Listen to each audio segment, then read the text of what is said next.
안녕하세요. 오늘은 한 청취자분이 보내주신 사연을 소개해 드릴게요. 66세 김정우 씨의 이야기인데요. 퇴직 후 새로운 인생을 꿈꿨지만 예상치 못한 현실에 부딪힌 이야기예요. 30년이 넘는 세월을 한 회사에서 보내고 김정우 씨는 퇴직금 2억 2천만 원을 받았어요. 통장에 그 금액이 찍히던 순간 그는 마치 꿈을 꾸는 것 같았대요. 이제부터 진짜 내 인생이 시작되는구나라는 생각에 가슴이 벅찼죠. 그날 김 씨는 은행에 들러 퇴직금을 일시불로 받았어요. 현금 다발을 바라보며 마음속으로 리스트를 만들었대요. 가족 여행, 아내와의 특별한 외식, 새 TV, 오래된 소파 교체. 작은 소망들이 하나둘 떠올랐고, 이 정도는 그동안 고생한 자신에게 충분히 보상해도 된다고 생각했죠. 퇴직 첫 달은 말 그대로 꿀맛이었어요. 출근 알람 없이 자연스레 깨어나는 아침, 원하는 시간에 하고 싶은 일을 할 수 있는 자유로움.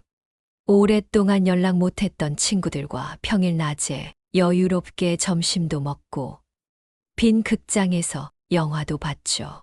손주들 장난감도 사주고, 아내와 제주도 여행도 다녀왔어요. 통장 잔고가 조금씩 줄어드는 걸 느꼈지만 그때는 아직 여유 있으니까 하며 크게 신경 쓰지 않았죠. 하지만 문제는 그 다음이었어요. 김 씨는 퇴직 전에 구체적인 계획을 세워두지 않았어요. 그저 쉬면 된다라는 막연한 생각뿐이었죠. 막상 그토록 꿈꾸던 자유 시간이 주어졌을 때 하루하루가 너무 빨리, 그리고 허망하게 지나갔어요. TV를 보다 하루가 끝나고 친구들과의 약속도 점점 줄어들고 어느새 허전함이 찾아왔죠. 뭔가 해야 하나 하는 생각도 들었지만 막상 무엇을 어떻게 시작해야 할지 감이 오질 않았어요. 주변에서 은퇴 후 재취업, 소자본 창업 같은 얘기가 들려와도 나는 괜찮아. 아직 돈이 있으니까 라는 안일한 생각이 자리 잡고 있었죠. 그런데 지출은 멈추지 않았어요. 자동이체로 빠져나가는 보험료, 공과금, 카드값, 통신비에 가끔씩 친구들과의 식사, 가족과의 외식, 늘어가는 생활비까지. 한 달에 100만 원만 써도 1년이면 1000만 원이 넘는다는 단순한 산수를 실생활에서 몸소 체험하고 있었죠. 6개월쯤 지났을 때 김 씨는 처음으로 자신이 돈을 잃고 있다는 사실을 제대로 직면했어요. 통장을 열어봤더니 이제 1억 5천만 원만 남아 있었죠. 불안감이 엄습했지만 여전히 무엇을 해야 할지는 막막하기만 했어요. 시간은 계속 흘러 퇴직 후 10개월이 지났을 때 남은 금액은 8천만 원으로 줄어 있었어요. 그제야 김 씨는 후회라는 감정을 온몸으로 느끼기 시작했죠. 문제는 돈을 쓴 것 자체가 아니었어요. 쓸 줄만 알고 앞으로 어떻게 살아갈지를 계획하지 않았던 것이 문제였죠. 퇴직 당시 주변에서 들었던 조언들이 하나둘 떠올랐어요. 왜 그렇게 자신만만했는지, 왜 구체적인 계획 하나 세우지 않았는지 후회했죠. 돈이 있는 동안은 자유롭고 달콤했지만 그 끝은 생각보다 훨씬 빨리, 그리고 냉정하게 찾아왔어요. 그땐 몰랐어요. 그 돈이 자유를 사줄 거라 믿었는데 사실은 그 돈이 내 무계획한 삶을 그냥 드러나게 만든 거였더라고요. 김 씨의 문제는 단순히 쉬고 싶다는 마음이었어요. 처음엔 당연히 쉬어야 한다고 생각했죠. 오랜 시간 일만 하며 살아왔고 가족보다 회사가 우선이었던 날들의 보상이 바로 이 자유라고 믿었으니까요. 하지만 그 여유는 오래 가지 않았어요. 하루 이틀은 괜찮았지만 그 다음부터는 아침에 눈을 떠도 할 일이 없었죠. 가끔은 왜 일어나는지도 의문이 들었대요. 시간이 생기면 하고 싶은 일이 있을 줄 알았는데 막상 그 시간을 어떻게 써야 할지 몰랐어요. TV를 보다가 스마트폰을 들여다보다가 밥 먹고 나면 하루가 끝나는 패턴이 반복됐죠. 이런 날들이 쌓이면서 김 씨는 점점 무기력해졌어요. 누가 시키는 일도 없고, 뭔가 해야 할 이유도 없고, 주변 사람들은 다 바쁘게 사는데 자신만 멈춰 있는 것 같은 그 느낌. 더 무서운 건 이런 나태함이 점점 익숙해지고 있다는 사실이었어요. 아내는 자꾸 외출이라도 하라고 했고, 동네 문화센터를 알아보기도 했지만 어떤 것도 마음에 와닿지 않았죠. 무언가를 배워보자니 늦은 것 같고, 새로운 사람들과 어울리는 것도 귀찮게 느껴졌어요. 그렇게 혼자 있는 시간이 늘어났고, 소비도 자연스레 늘었죠. 사실 김 씨는 돈을 쓰고 있다는 생각보다는 그냥 사는데 드는 비용이라고 여겼어요. 점심을 외식으로 해결하고, 커피 한 잔은 일상이 되고, 집에 오래 있다 보니 인터넷 쇼핑도 늘고, 어느새 쓰지 않아도 될 곳에 돈이 새고 있었죠. 게다가 평소에 못 해봤던 것들에 손을 대기 시작했어요. 집에 있는 시간이 많아지니 가전제품이 눈에 들어오더래요. 오래된 냉장고도 바꾸고 홈카페 용품도 사고 작은 것부터 시작했는데 어느새 큰 돈이 나가 있었어요. 이렇게 하루가 멀다 하고 소비는 계속됐고 그렇게 2억 2천만 원 중 1억 원 가까이가 67개월 만에 사라졌어요. 무서운 건 김 씨는 그 돈이 어디로 갔는지 정확히 기억도 못 한다는 거예요. 특별히 큰 낭비를 한 것도 아닌데 생활이 그냥 돈을 녹여버렸죠. 문제는 이 시점에서도 그는 자신의 소비 패턴에 문제가 있다고 생각하지 않았다는 거예요.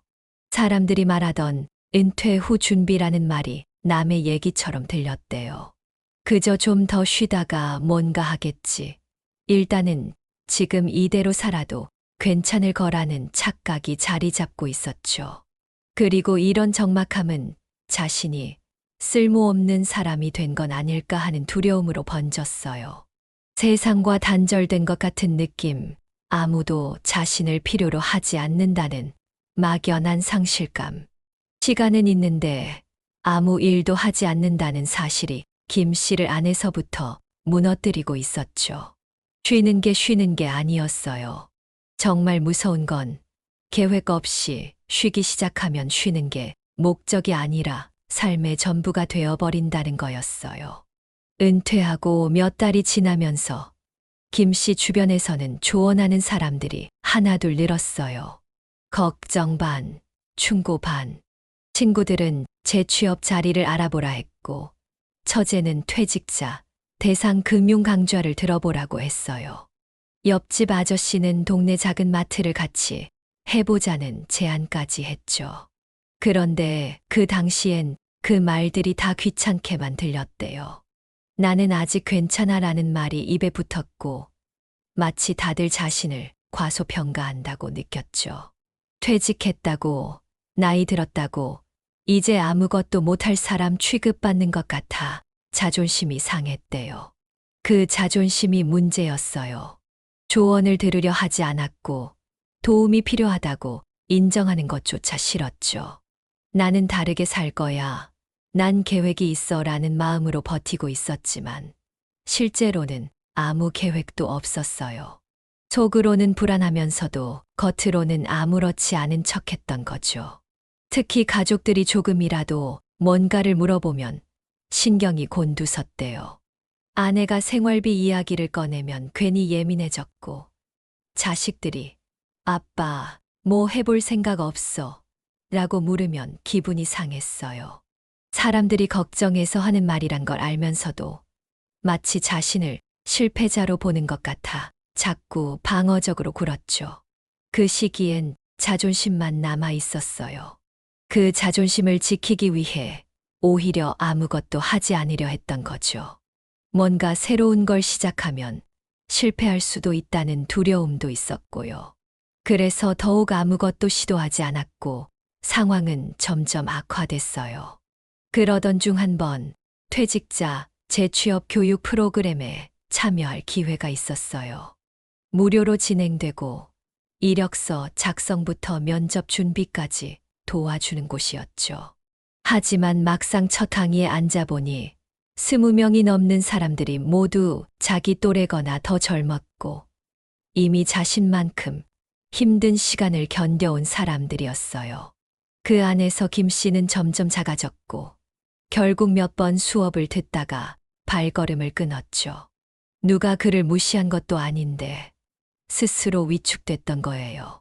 그 뒤로는 누가 무엇을 권해도 고개만 저었어요. 다른 사람들은 다 자신보다 여유가 있거나 능력이 있거나 운이 좋은 사람처럼 느껴졌고 자신은 혼자만 뒤처진 것 같았죠. 하지만 실상은 아무것도 하지 않았기 때문에 아무 변화도 없었던 거예요. 김 씨는 그 시기를 떠올리면 지금도 한숨부터 나온다고 했어요. 자존심 때문에 어떤 조언도 듣지 않았고 현실을 인정하지도 않았던 그 시간. 돈이 빠져나가는 건 눈에 보였고 통장 잔고는 점점 줄어들었지만 어떻게 해야 할지 모르는 상태로 그냥 버티기만 했던 거죠. 그러다 문득 이러다 정말 아무것도 안 남겠다는 생각이 들었대요. 그제야 정신이 들었지만 이미 너무 많은 시간이 흘러가 버렸고 남은 돈은 이제 뭔가를 시도하기에도 두려울 만큼 줄어들어 있었어요. 남은 돈 8천만 원. 김 씨는 이걸 마지막 기회라고 생각했어요. 이대로 앉아서 돈이 사라지는 걸 지켜볼 수는 없다는 위기감에 뭐라도 해서 상황을 돌려놓아야겠다고 마음먹었죠. 고민 끝에 선택한 건 치킨 프랜차이즈였어요. 창업 설명회를 들어보니 초기 비용이 딱 그 수준이었고 요즘 배달도 잘 된다. 혼자서도 운영 가능하다. 본사에서 다 도와준다는 말들이 김 씨의 마음을 사로잡았죠.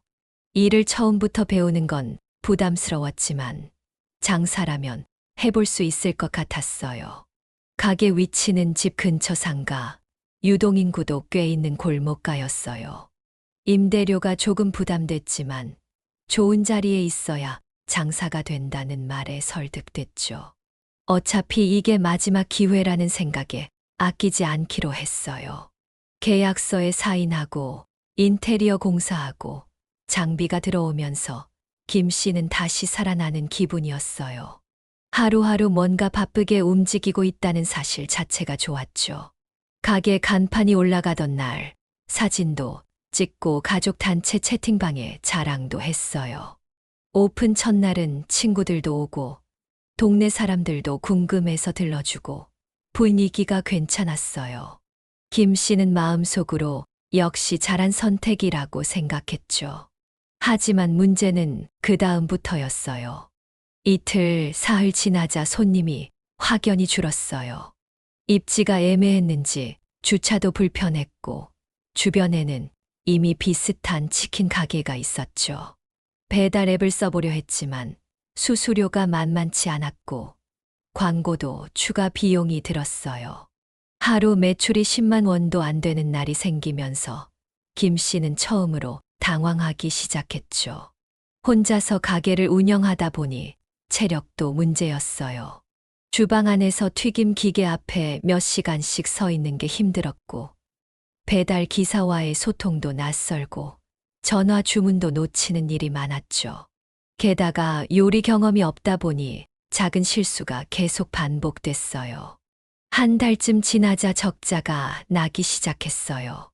임대료, 재료비, 배달 수수료, 전기세, 가스비. 들어가는 돈은 그대로인데 매출은 바닥을 쳤죠. 무엇보다 본사에서는 딱히 도와주는 게 없었어요.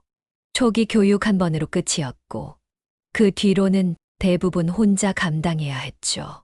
김 씨는 그때 깨달았어요. 장사라는 게 생각만큼 단순하지 않다는 걸요. TV나 유튜브에서 봤던 은퇴 후 소자본 창업 같은 성공 사례는 전부 남의 얘기였고 자신은 그 준비가 전혀 되어 있지 않았던 거예요. 가장 힘들었던 건 이 사실을 가족들에게 털어놓는 일이었어요.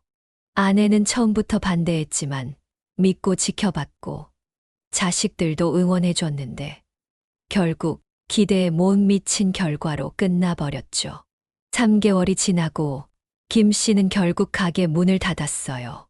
남은 돈은 거의 없었고 철거 비용과 정산하고 나니 통장 잔고는 사실상 바닥이었죠. 그때 김 씨는 깨달았어요. 이게 마지막 기회였는데. 하지만 정작 스스로에게 물어봤을 때 그 선택이 진짜 준비된 도전이었는지는 확신이 없었죠. 사실은 조급함과 두려움 속에서 그냥 뭔가를 해야 할 것 같아 내디딘 발걸음이었던 거예요. 치킨집을 접고 난 뒤 김 씨는 며칠 동안 아무것도 하지 않았어요. 몸도 무겁고 마음은 더 무거웠죠. 그동안 흘러간 돈보다 더 뼈 아팠던 건 자신이 마지막이라고 믿었던 도전이 너무 쉽게 무너져 버렸다는 사실이었어요. 어느 날 아침 거실 소파에 앉아 창밖을 멍하니 바라보다 문득 생각이 들었대요. 이제 다시 일해야겠다. 더 이상 버틸 여유도 없고 쓸 돈도 없고 집에 앉아 있을 체면도 없었죠. 그렇게 다시 일자리를 찾기 시작했어요. 처음엔 예전 회사 동료들에게 연락도 해보고 구인 사이트에서 키워드 몇 개로 검색도 해봤지만 쉽지 않았어요. 경력은 화려했지만 나이가 문제였죠. 경비직, 마트 진열 알바, 편의점 야간 근무, 건물 청소. 지원은 했는데 연락이 오지 않았고 운 좋게 면접까지 갔지만 결과는 뻔했어요. 너무 훌륭하신 분이라 저희가 모시기엔. 정중한 말 뒤에는 거절이라는 현실이 숨어 있었죠. 김 씨는 그때 처음 느꼈대요. 내가 이제 사회에서 원하지 않는 사람이 됐구나. 체력이 문제가 아니었어요. 의지가 없어서도 아니었죠. 단지 나이라는 이유 하나로 기회 자체가 닫혀 있었어요. 그걸 인정하는데 시간이 걸렸죠. 면접을 다녀오면 괜히 아내에게 짜증을 내기도 했고 방에 틀어박혀 한숨만 쉬던 날도 있었어요. 자식들 눈치도 보였고 전화벨이 울릴 때마다 가슴이 철렁했대요. 그러다 동네에서 경비직 채용 공고를 봤어요. 월급은 많지 않았고 24시간 교대 근무였죠. 아내는 걱정했지만 김 씨는 망설이지 않았어요. 이제는 무슨 일이 아니라 일 자체가 절실했거든요. 다행히 면접은 통과됐고 유니폼을 처음 입던 날 거울 속 자신을 한참 바라봤대요. 내가 여기까지 왔구나 싶은 마음도 있었고 그래도 다시 일할 수 있다는 안도감도 있었죠. 일은 결코 쉽지 않았어요. 밤새 아파트 단지를 돌며 이상 여부를 확인하고 입주민 불만을 듣고 택배 분류도 도왔죠. 무엇보다 사람들의 시선이 버거웠어요. 말은 안 하도 은퇴한 아저씨가 여기까지 라는 눈빛들이 느껴졌대요. 그래도 참고 버텼어요. 정말 그게 고마운 일이었고 자신에게 남은 유일한 기회였으니까요. 하지만 2개월쯤 지나자 무릎이 안 좋아졌고 새벽 순찰이 힘들어졌어요. 결국 병원에서 무리하지 말라는 말을 듣고 자진해서 일을 그만뒀죠. 다시 백수가 된 김 씨는 말했어요. 그때는 돈보다도 자신이 쓸모없는 존재가 되어버린 것 같았다고요. 예전엔 직장에서 후배들을 가르치고 회의실에서 제안서 발표하던 사람이 이제는 아무도 필요로 하지 않는 사람처럼 느껴졌던 거예요. 이 일을 한다는 건 단순히 돈 버는 걸 넘어 내가 여전히 누군가에게 필요한 사람이라는 증거였어요. 그걸 잃고 나니 마치 세상에서 지워진 느낌이었대요. 그 이후로는 더 이상 무리해서 일자리를 찾지 않았어요. 단념이 아니라 체념이었죠. 할 수 있는 일이 줄어든다는 게 단순한 노화가 아니라 존재의 무게가 가벼워진다는 걸 뜻한다는 걸 그제야 느꼈어요. 지금 김 씨는 예전보다 훨씬 단순한 일상을 살고 있어요. 한때는 2억이 넘는 퇴직금을 손에 쥐었던 사람이었지만 이제 그 돈이 어디로 갔는지도 명확히 말하기 어려울 정도로 모든 게 흘러가 버렸죠. 그는 자주 이런 말을 해요. 그때 알았더라면 좋았을 것들이 참 많았다고요. 단순히 돈을 아껴 써야 했다는 후회가 아니라 살아가는 방식을 바꾸는 게 더 먼저였다는 거예요. 퇴직 전에는 돈이 있으면 인생이 편해질 줄 알았대요. 시간도 많고 하고 싶은 것도 할 수 있고 자유롭게 살 수 있을 거라고요. 하지만 정작 돈은 시간이 갈수록 빠르게 사라졌고 남은 것은 허무함 뿐이었습니다. 김정우 씨는 지금 국민연금으로 겨우 생활을 유지하고 있습니다. 다행히 집은 일찍 장만해서 주거 걱정은 없지만 생활비를 아끼기 위해 모든 지출을 최소화했습니다. 요즘은 아내와 동네 공원을 산책하는 게 일상이 됐어요. 무료니까요. 김 씨는 쓴웃음을 지었습니다. 커피 한 잔 마시는 것도 사치처럼 느껴지는 날들이 계속되고 있습니다. 은퇴 후 5년이 지난 지금 김 씨는 자신의 경험을 다른 사람들과 나누기 시작했습니다. 지역 복지관에서 진행하는 은퇴 준비 교실에 참여해 자신의 이야기를 들려주는 자원봉사를 하고 있죠. 처음에는 부끄러웠지만 자신의 실패 경험이 누군가에게 도움이 된다는 생각에 용기를 냈습니다. 제 이야기를 듣고 눈물 흘리는 사람들이 있어요. 자신의 미래를 보는 것 같다고요. 그럴 때마다 적어도 누군가에게는 도움이 되는구나 싶어 위안을 받습니다. 김 씨가 복지관에서 만난 사람들 중에는 이제 막 은퇴를 앞둔 60대 초반의 남성들이 많았습니다. 그들은 모두 비슷한 고민을 안고 있었죠. 퇴직금을 어떻게 관리해야 할까? 무엇을 하며 살아야 할까? 나이 들어 일자리를 구할 수 있을까? 이런 질문들을 들을 때마다 김 씨는 자신이 5년 전에 했어야 했던 고민들이라며 진심 어린 조언을 건넵니다. 돈은 생각보다 빨리 사라져요. 하지만 계획만 있다면 그 돈으로 새로운 삶을 시작할 수 있어요. 저는 그 계획이 없었죠. 복지관 활동을 시작한 지 6개월쯤 되었을 때 김 씨는 우연히 한 강좌에 참여하게 됐습니다. 시니어 디지털 교육이라는 프로그램이었습니다. 처음에는 그저 시간을 보내기 위해 참여했지만 이것이 그의 인생에 새로운 전환점이 될 줄은 몰랐습니다.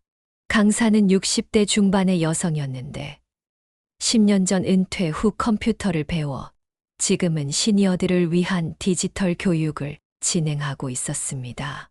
김 씨는 그녀의 이야기에 깊은 인상을 받았습니다.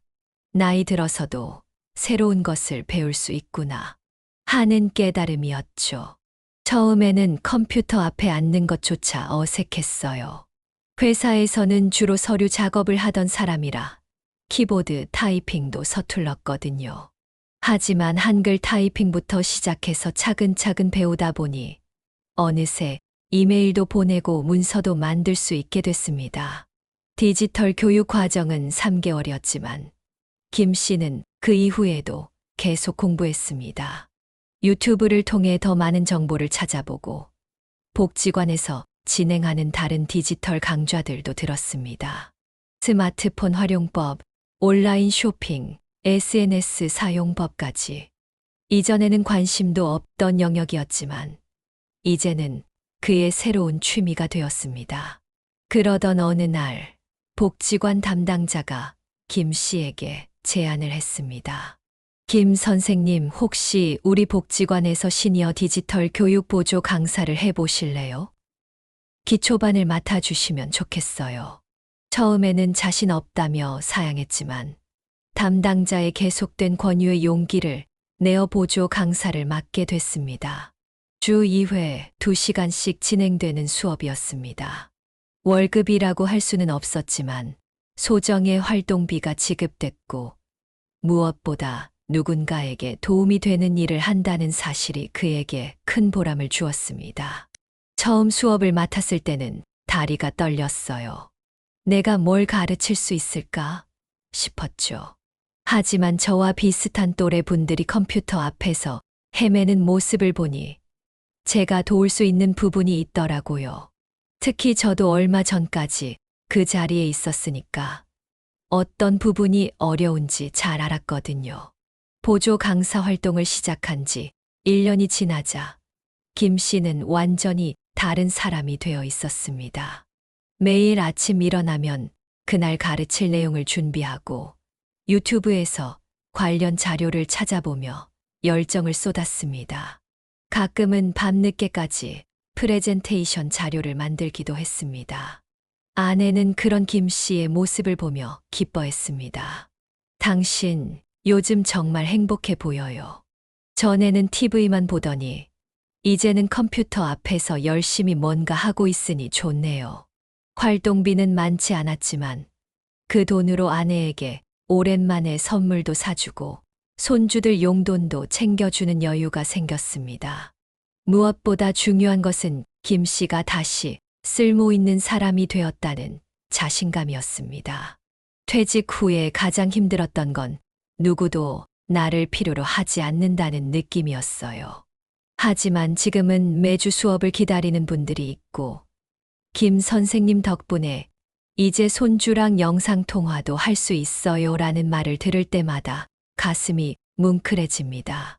2년이 지난 지금 김 씨는 복지관에서 정식 강사로 활동하고 있습니다. 이제는 기초반뿐만 아니라 시니어를 위한 SNS 활용법, 스마트폰 사진 편집 등 다양한 강좌를 맡게 됐습니다. 월급은 여전히 적지만 예전과 달리 돈의 가치를 제대로 알게 된 김 씨는 소소한 수입에도 감사함을 느낍니다. 무엇보다 중요한 것은 그의 하루하루가 의미 있게 채워졌다는 점입니다. 아침에 눈을 뜨면 할 일이 있고 누군가 그를 기다리고 있다는 사실. 지금 2억이 사라졌을 때는 인생이 끝난 줄 알았어요. 하지만 지금 돌이켜보면 그 돈이 사라진 것이 오히려 저에게 새로운 시작을 가져다 준 것 같아요. 돈이 있을 때는 그저 소비하는 데만 집중했지만 지금은 제가 할 수 있는 일, 누군가에게 도움이 되는 일을 찾아 살고 있으니까요. 김 씨의 아내도 변화했습니다. 남편이 디지털 교육에 열중하는 모습을 보며 그녀도 복지관에서 진행하는 시니어 요리 교실에 참여하기 시작했습니다. 지금은 그곳에서 보조 강사로 활동하며 부부가 함께 제2의 인생을 살아가고 있습니다. 우리 부부가 지금 버는 돈을 모두 합쳐도 예전 제 월급의 13도 안 돼요. 하지만 이상하게도 요즘이 더 풍요롭게 느껴집니다. 아마도 필요한 것과 원하는 것의 차이를 알게 된 것 같아요. 퇴직 후 7년, 김 씨는 이제 자신의 경험을 책으로 엮기 위한 준비를 하고 있습니다. 제목은 퇴직금 2억으로 배운 인생의 교훈입니다. 출판사에서는 크게 기대하지 않았지만 김 씨는 이 책이 자신과 같은 상황에 처한 누군가에게 작은 위로와 희망이 되길 바라고 있습니다. 요즘 젊은 세대들은 파이어족이라고 해서 일찍 은퇴하는 것을 꿈꾼다고 하더군요. 하지만 은퇴는 단순히 일을 그만두는 것이 아니라 새로운 시작이라는 걸 알았으면 해요. 은퇴 후에도 여전히 배우고 성장하고 누군가에게 도움이 될 수 있다는 것. 그걸 깨닫는데 저는 7년이라는 시간과 2억이라는 돈이 필요했지만 누군가는 제 이야기를 통해 조금 더 빨리, 조금 더 적은 대가로 그 깨달음을 얻었으면 좋겠습니다. 김 씨는 이제 자신의 나이를 부끄러워하지 않습니다. 오히려 73세라는 나이가 주는 경험과 지혜를 자랑스럽게 생각합니다. 그리고 무엇보다 아직도 배울 것이 많다는 사실에 감사함을 느낍니다.